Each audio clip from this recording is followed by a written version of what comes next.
Here's a delicious treat. From our garden to yours.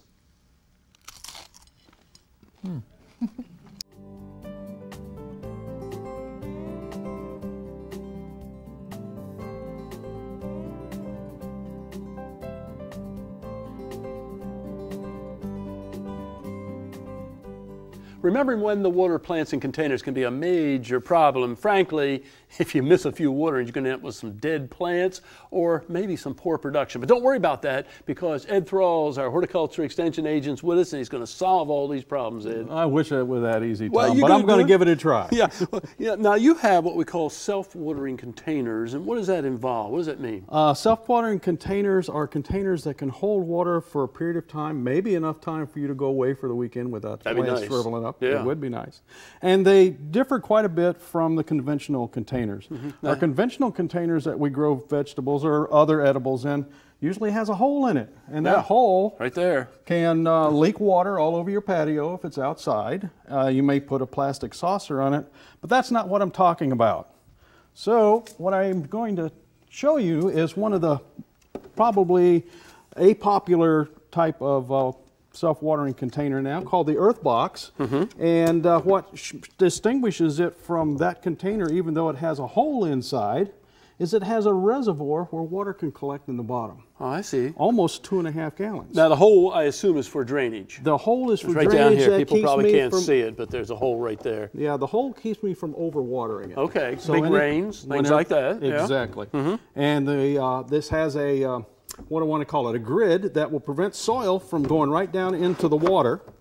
So are we going to put the soil right on top of this? We're going to put the soil right on top of that, and we're going to put a tube into it so it'll ease the watering. We will pour water through the tube till it runs out the hole, then we know the reservoir's filled. Got your tube there, we got the grid right there, and the soil's all going to be in here, right? So that's called the earth box. And once I put the soil in here, I'm going to push down in these corners. You notice how they had a cutout? And that provides a wick for the water to take up to the plant.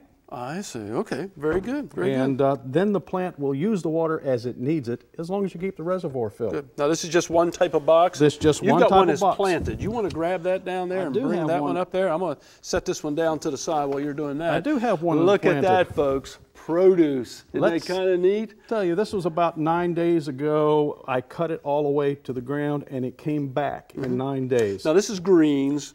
These are mesclun greens, Mesclun. and on this side I have a sweet variety. This is a little more tart, has arugula in it, so it gets a little bite. But you can use them to add to your salads to liven up your supper.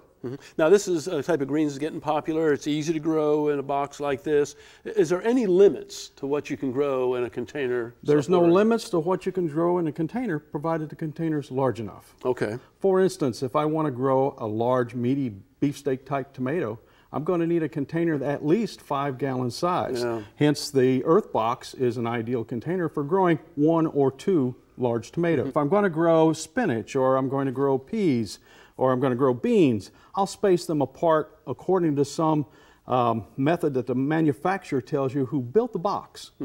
And maybe some of the square foot type concepts would work here too. They would work very well. Yeah. Now we need to tell everybody there's all different kind of boxes out there right now, so we're not stuck on any one particular type. And you have a little one right here. Tell us what you do for that. I'll put this back where we got it from. How's that sound? That sounds great.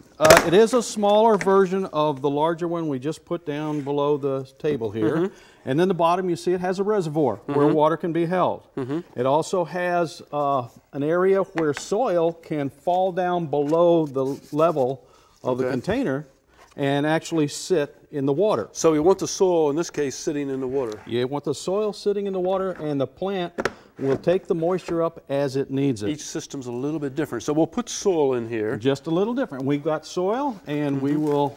Any particular soil, good potting soil, I guess? And a good potting mix would be appropriate for this kind of container, because you want to try to get away from using soils outside that might have fungus in them. You want to keep your plants nice and healthy and clean.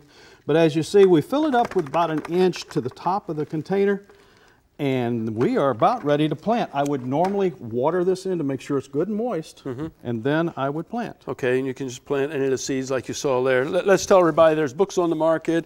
Incredible Vegetable Self-Watering Containers is one that's available for people to get, and you recommend that one. Plus, we have all of our extension guides also that are available. Florida Vegetable Gardening Guide, mini gardens grown in containers, things of that nature. That's true. And the Vegetable Gardening Guide is so important that you plant the vegetables at the right time. Good. Ed, thank you so much. You're welcome, Tom. Very good information that we can use, especially if you have small space or you just want to have some fun. These self-watering containers, guess what? They'll let you go away for the weekend and they'll produce some great things to eat too.